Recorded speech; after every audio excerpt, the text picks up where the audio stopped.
SER Podcast. Código de barras. El consumo en la SER. Fernando Bayo.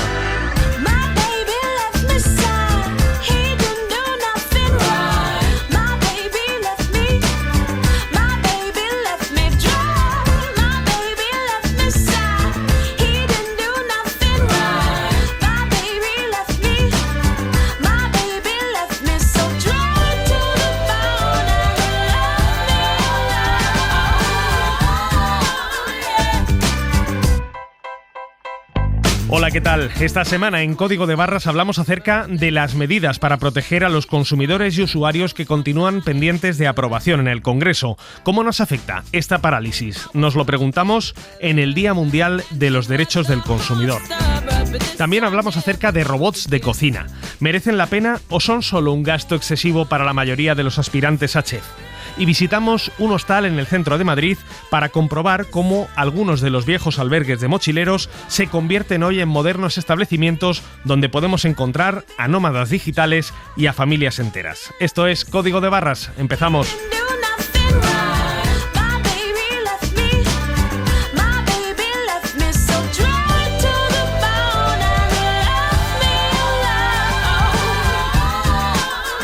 Este domingo estamos celebrando el Día Mundial de los Derechos del Consumidor. Como cada 15 de marzo ponemos el foco en particular en los avances legislativos que se producen en nuestro país en el marco de la protección de las personas consumidoras y usuarias. Y este año esta celebración coincide con una nota emitida hace unos días por el Consejo de Consumidores y Usuarios, que agrupa a las principales asociaciones de protección de los consumidores en España, valorando una situación, dicen, de parálisis en la aprobación de normas fundamentales para los ciudadanos. Está con nosotros Patricia Suárez, vocal del Consejo de Consumidores y Usuarios, además de presidenta de la Asociación de Usuarios Financieros, ASUFIN. Patricia, ¿qué tal? Bienvenida de vuelta. Bien hallada, muchas gracias. Habláis de parálisis legislativa.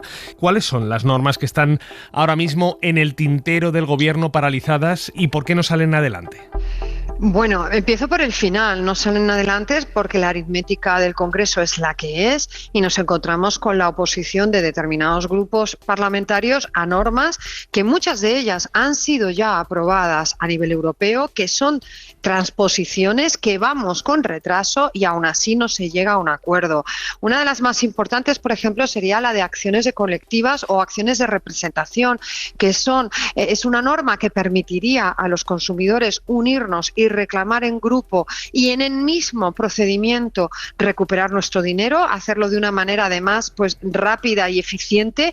Esto es algo que no se ha conseguido transponer a pesar de que ha pasado ya 2 años de la obligación y que tiene a nuestros tribunales colapsados y a muchos consumidores, a muchos reclamando y otros ya que han desistido de esa posibilidad. También tenemos la Ley de Crédito al Consumo, que es una ley que permitiría regular mucho mejor los tipos de interés del crédito para que no hubiese usura, para que no hubiese falta de transparencia, y apenas ahora desde el Gobierno se ha lanzado la consulta pública. Le quedan meses de tramitación en el Congreso.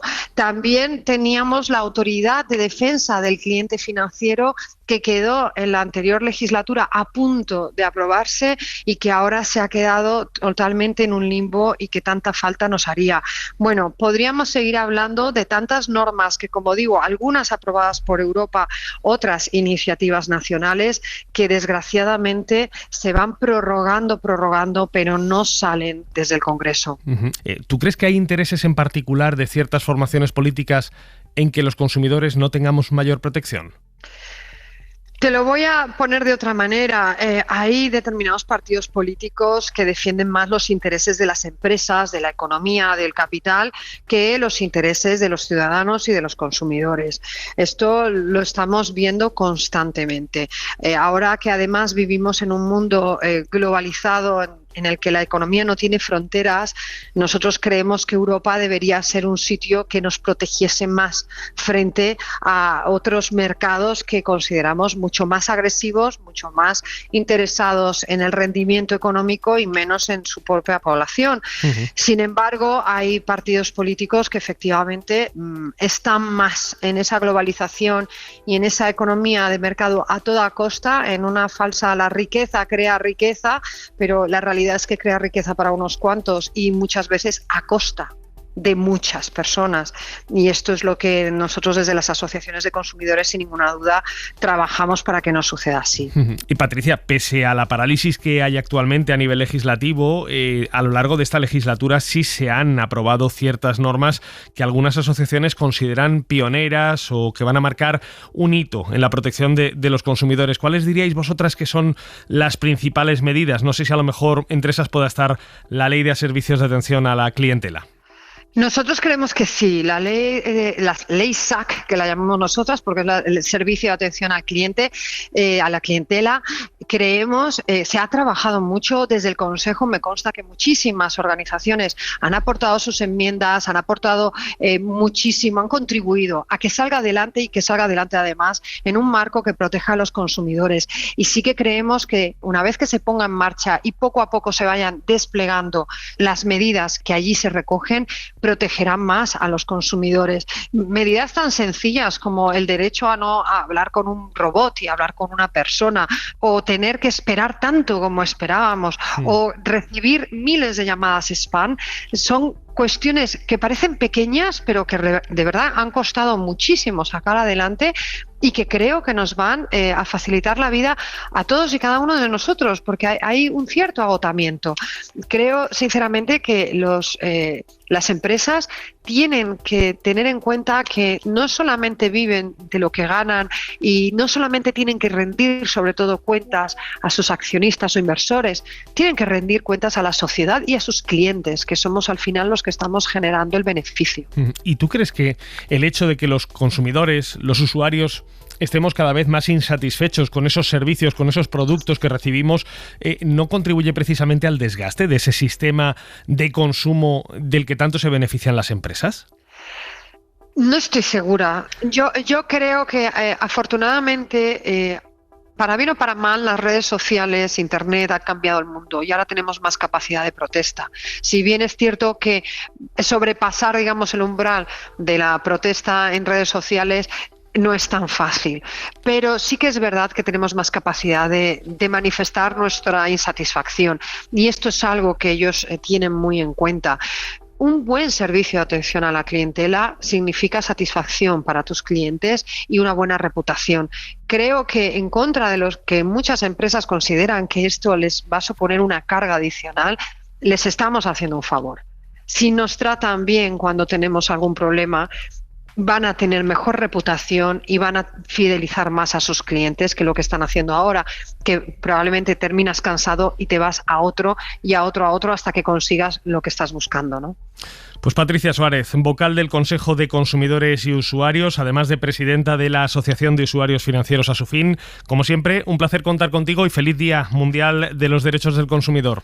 Muchísimas gracias, y sobre todo todos los consumidores que nos escuchan. Sé que a veces cuesta trabajo, pero hay que seguir reclamando, que aquí, como decía mi madre, el que no llora no mama. Patricia, muchísimas gracias.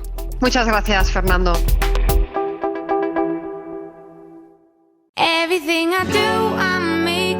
Código de barras.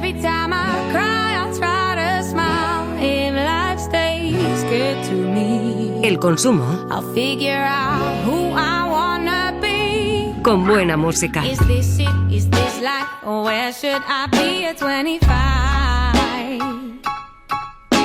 Years go by and time flies, but my dreams stay sky high. I made love, I broke hearts, that's something you do at 25. I've changed homes, felt alone, and now I will decide that everything I do, I make worthwhile. And every time I cry, I'll try to smile. If life stays good to me, I'll figure out who I wanna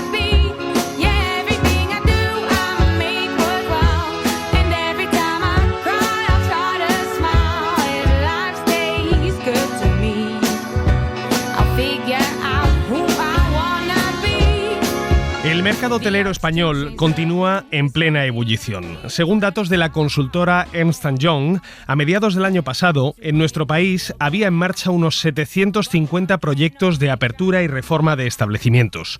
Muchos son hoteles de lujo y grandes complejos, pero cada vez ganan más peso en el sector las opciones funcionales y low cost, que atrapan a clientes con sus bajos precios y a grandes inversores con su alta rentabilidad.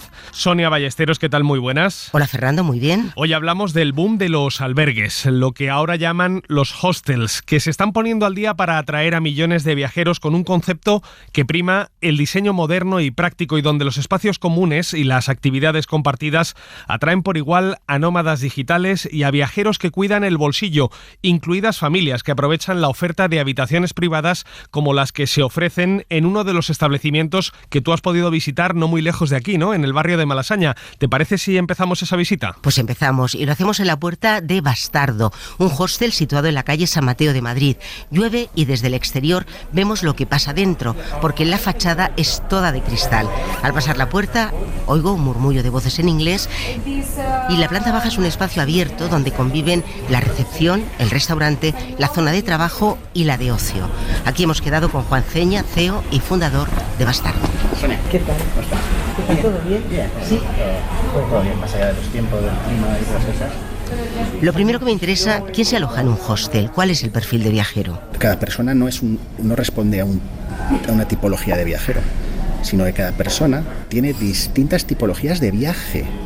Si me voy con mi pareja a un viaje a no sé dónde romántico, pues necesito un hospedaje que me encaje con ese plan. Pero si me voy con mis hijos, pues necesito otro plan distinto. Y si me voy con mis amigos a ver unos conciertos y salir, fíjate que es la misma persona, hace viajes muy distintos. Y a todos ellos puede responder este tipo de alojamiento, pero hay una característica que acostumbran a compartir los usuarios del hostel: las ganas de socializar. Es un atractivo para los viajeros la posibilidad de poder encontrarse con otros viajeros que están haciendo un viaje parecido y conocer gente. Se vienen 3 de Ámsterdam y aquí mañana se quieren ir a Toledo, pero aquí conocen a otros 5 de Bratislava y dicen, bueno, mañana nos queremos ir a Segovia, pues nos vamos todos a Segovia. Ese contacto se facilita y ocurre con mucha más frecuencia en los hostels que en cualquier otro sitio. Hay que generar los espacios que faciliten esa interacción. Llegados a este punto, esto significa que nos vamos a tener que mover de sitio, porque va a haber un ruido enorme a partir de ya. Es un grupo de chicos de unos equipos de fútbol que están jugando un campeonato aquí, están 6 o 7 días. Vamos allá arriba, ¿te parece? y huele muy bien a brasa esto, ¿eh? Hola, ¿me puedes enseñar solamente un momentito esto, Abril? Qué bien huele, ¿no? Ponse encima que le estamos cocinando ahora. Vamos. Pasabais por delante del restaurante. ¿Qué papel juega la gastronomía en un establecimiento como este? Pues en este hostel el concepto gira en torno a algo muy sencillo y también apropiado para quien busca alojamiento a un precio razonable. Gira en torno a pollos asados en espiedo, en estos que van girando, ¿no? Y con las brasas debajo, marinado 24 horas y luego hecho a la brasa. Por supuesto hay más cosas, pero hay una conexión entre el tipo de alojamiento y el tipo de restauración. No tendría sentido que, no sé, que duermas por 25 y comas por 60, ¿no? Entonces tiene que estar equilibrado, ¿no? Aprovechando el desplazamiento vamos a visitar también las habitaciones. Vamos a ver 3 habitaciones. Una doble, que es como si fuera un hotel, una familiar de 3 personas y una compartida de 6. Entonces, casi vamos a empezar por aquí. ¿Con el 204 o 209? 209 a la derecha, 204 a la izquierda. Bueno, esta es la de 6. Pues esto sería, pues como antes la gente que iba a un albergue, Sí. que compartía un espacio para dormir, pero no están las 6 camas pegadas. Claro, ni... es que ahora vas a ver cómo funciona. Esto gira en torno a la ducha que está en el centro, de tal manera que hay 6 personas, pero casi no tienes ni percepción que hay otros 2 en el otro lado y otros 2 en el otro lado. O sea que estás en una de 6, tienes hasta cierta intimidad. Mira, esta es una familiar para tres personas. Pues tienes una cama grande y otra de 90 encima. Familia. Familiar, incluso 3 amigos. O 3 amigos, sí. Por curiosidad, Sonia, ¿había armarios en las habitaciones? Porque me he fijado que últimamente muchos hoteles están desapareciendo y en su lugar hay unos colgadores, un perchero al aire y poco más. Pues yo también me había fijado en eso y por eso le pregunté a Juan por los armarios. En las habitaciones privadas sí que tienes la barra y unas estanterías y algo para colgar. Y esto es bastante tendencia, ¿no? Hay que aprovechar el espacio. Entonces, tener un armario al uso para otro tipo de hotel, pues por supuesto, unos armarios maravillosos. Pero si es que son cosas distintas. Aquí recuerda que necesitamos aprovechar el espacio, porque si no, no puedes ofrecer alojamiento a 25 euros. Todo esto que estamos contando es muy similar en los hostels modernos, pero este de Malasaña tiene una identidad propia, una rareza, nos dice su CEO y fundador. Combinamos no solo esa parte del alojamiento, sino que aquí lo combinamos con otra parte, que es una parte de actividades. Me refiero a una programación muy variada que va desde conciertos, DJs, presentaciones de libros, de películas, microteatro, 250 actividades al año. No se trata de vez en cuando en las paredes que tengo disponibles pongo unas fotos y hago una exposición de fotos. No va de eso.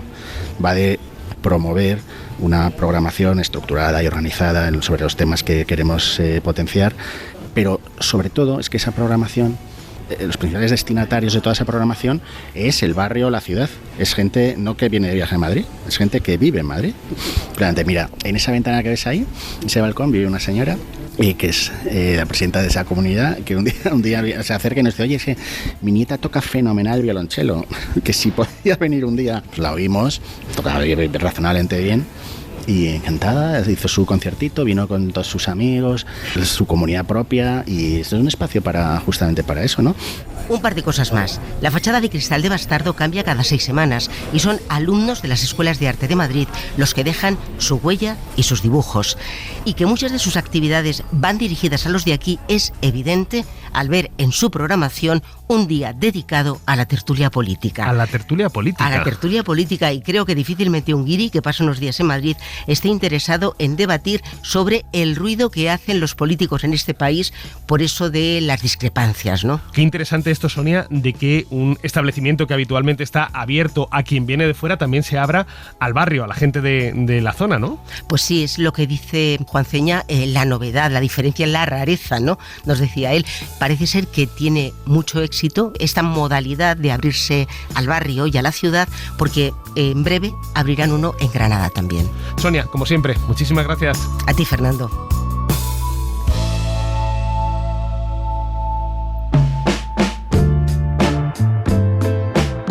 Código de barras. Consumir de otra manera es posible. Take your time and don't worry, baby. Everything is fine. Even here lately, there's a no friend. Más de un tercio de los hogares en España cuentan actualmente con un robot de cocina. Los hay de muchos tipos y precios, pero todos prometen básicamente lo mismo: ayudarnos a elaborar recetas más o menos complejas de una manera rápida y práctica. A priori todo suena muy bien, pero ¿merece realmente la pena gastarse el dinero que cuestan estos aparatos? Cristina Pareja, ¿qué tal? Muy buenas. Hola, ¿cómo estás? Muy ya buenas. Saben que Cristina es el alma que hay tras el perfil @comemosalas3 en Instagram, además de nuestra chef particular aquí en Código de Barras.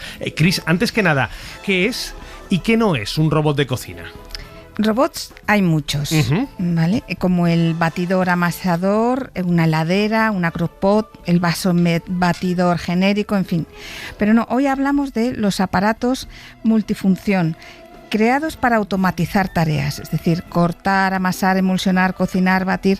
Y bueno, son aparatos que llevan incorporado un vaso con unas aspas cortantes dentro y un generador de calor en la base con la que se cocinan recetas, alimentos.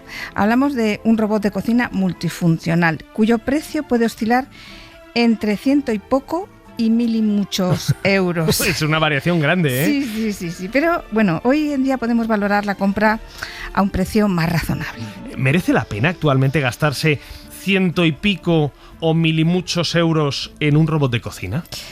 Merece la pena si lo usas para algo más que sea solo triturar, ¿no? Porque es muy fácil dar poco uso y que ocupe un espacio muy valioso en una casa.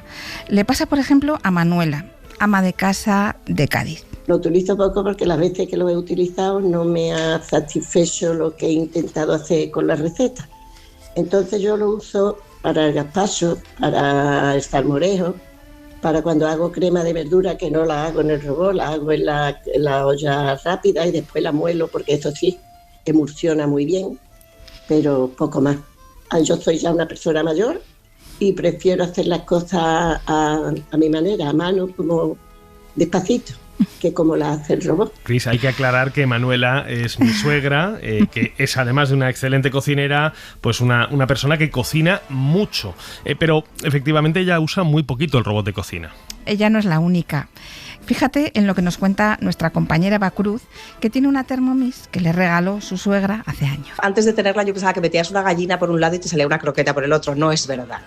Es más difícil, pero es verdad que se usa mucho en verano para zumos, granizados y batidos. Es riquísima para hacer tartas y 3 o 4 platos que te vienen en las recetas que aprendes a hacer y ya no las haces de otra manera. El salmorejo, la vichyssoise, sobre todo cremas y sopas. Cremas y sopas son las recetas básicas por las que muchas personas se plantean comprar un robot de cocina. Pero me da la impresión, por lo que estoy escuchando, Cristina, que en muchos hogares se compran, entiéndeme bien, un Mercedes, cuando a lo mejor lo que necesitan es un Seat Panda para ir a hacer la compra, ¿no? En todo caso, si decidimos dar el paso y hacernos con un robot de cocina, sea un Seat Panda o un Mercedes, ¿qué elementos deberíamos tomar en cuenta a la hora de hacer esa compra? ¿En qué nos tenemos que fijar? Pues en primer lugar, el tamaño del vaso, porque la capacidad indica las raciones y cada marca tiene su propia talla. Sí. Luego hay un punto crítico que también diferencia a los procesadores de alimentos, que también se llaman así. Sí hay recambios de este robot. Los de alta gama tienen recambios, por eso son más caros, y también esto es un dato a tener en cuenta, ¿no? El tamaño de las máquinas, por ejemplo, y lo que ocupa en una cocina. Mucho. Es que eso es, debemos valorar el espacio de la casa, que es algo tan valioso, ¿no? Bueno, luego también hay otra cosa que es importante, como la potencia. Dentro de estas máquinas hay 2 potencias, una motorizada y otra que tiene que ver con la temperatura. Hasta dónde llega o hasta dónde no llega. A veces necesitas tener poca temperatura para cocinar un escabeche, claro, por ejemplo, ¿no? Otra cosa que me parece muy importante es poder desmontarlo para limpiarlo. Es importante que sea un proceso poco tedioso, porque si te cuesta desmontarla, resulta que como tengas que ponerte con el destornillador, malo, ¿no? No la usas. Claro. Entonces también es importante el poder limpiar cómodamente. Oye, me imagino que los materiales eran importantes también, ¿no? Porque hay algunas que parecen un poco, estas modernas que parecen casi de plástico, no como las antiguas que estaban hechas para aguantar tiempo. Eso es. Bueno, eso incide en el precio, ¿eh? Sí. Sí. Yo recomiendo, cuando me han preguntado en varias ocasiones, ir a la tienda y ver cómo es y tocarlo y escuchar el cierre. O sea, los materiales son importantes. El acero inoxidable es el material más común que se usa y que mejor resiste el paso del tiempo con el uso, ¿no? Y las máquinas modernas, estos robots modernos que tienen unas pantallas digitales, que todo es táctil y que además tengo entendido que te tienes que suscribir a un libro de recetas. ¿Esto es así? Eso es, sí, algunas sí. Y yo no sé si es necesario esa fidelización a una marca. Hay que ser consciente de que estas máquinas son utensilios de cocina, como tantos otros que tenemos, y hay que valorar bien estas suscripciones, que son un dinero que tenemos que abonar, pagar cada mes. Y al final, pues no sé si es necesario, ¿no? ¿Y cómo es que hemos llegado al punto, Cristina, de que nos han vendido casi la idea de que para ser un buen cocinero o para disfrutar de la cocina en casa necesitamos imprescindiblemente un robot de cocina? Tú no tienes uno y eres una enorme cocinera.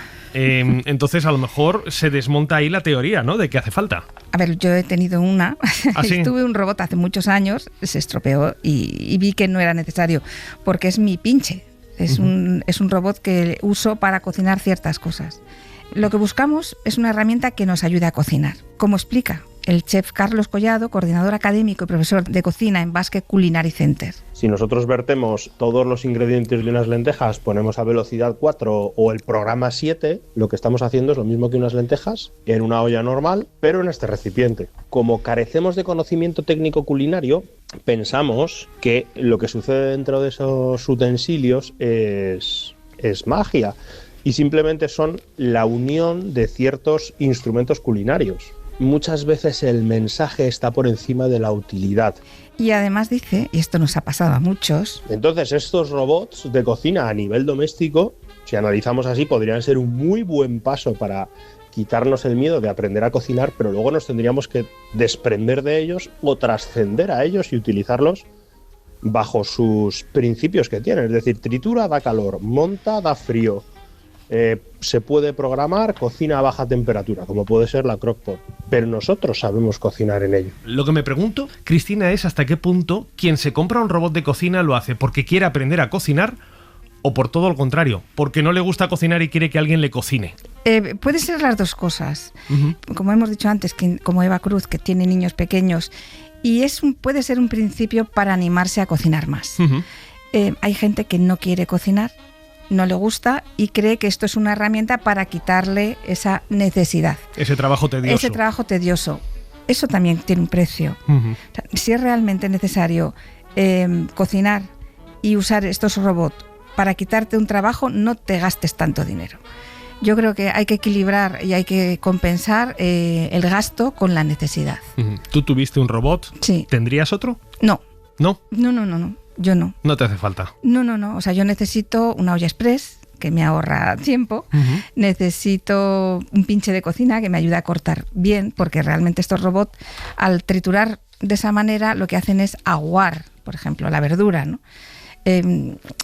Los cocineros te recomiendan cortar con cuchillo porque cortas con más precisión y no rompes la fibra de la verdura, ¿no? Pero en muchos restaurantes sí que utilizan este tipo de robots de cocina para facilitar procesos, entiendo. Exacto, sí, sobre todo para emulsionar, para batir. Las salsas quedan muy bien si son batidores, si son robots potentes. Cada uno le da una utilidad. Es verdad que en los restaurantes a nivel profesional son muy buenas máquinas, los de alta gama, porque dejan una receta perfecta y realmente es una manera de cocinar con precisión. Pero me quedo con una cosa que tú me decías. En las mejores escuelas de cocina, y tú asististe a una de ellas, no se enseña a cocinar con este tipo de herramientas. Para nada, no. El único robot que usamos es el batidor. Los demás, todo era primero a mano porque necesitas conocer los productos y tocarlos y ver cómo se procesan y entender cómo es la transformación de una masa. En ese caso hay que tocarlo, o sea, hay que verlo y ver el proceso. Y estos robots lo único que hacen es provocar lo contrario, ¿no? Nos enseñan tanto que no nos informan. Y eso es muy importante para aprender a cocinar. Pues eso es lo que se busca siempre y lo que buscamos contigo aquí en Código de Barras. Cristina Pareja, la persona que está siempre detrás del perfil @comemosalas3, nuestra chef particular, amiga del programa, como siempre. Muchísimas gracias por haberte pasado hoy a hablarnos de robots de cocina. Muchísimas gracias a ti siempre. Código de Barras. El consumo en la SER. Nos vamos ya. Esta semana en los mandos técnicos y también en la producción sonora ha estado nuestra compañera María Jesús Rodríguez. Nos volvemos a escuchar el próximo domingo a las 6:30 de la mañana. Hasta entonces, como siempre, feliz semana y recuerden, consuman con cabeza. Fernando Bayo. Para no perderte ningún episodio, síguenos en la aplicación o la web de la SER, Podium Podcast o tu plataforma de audio favorita.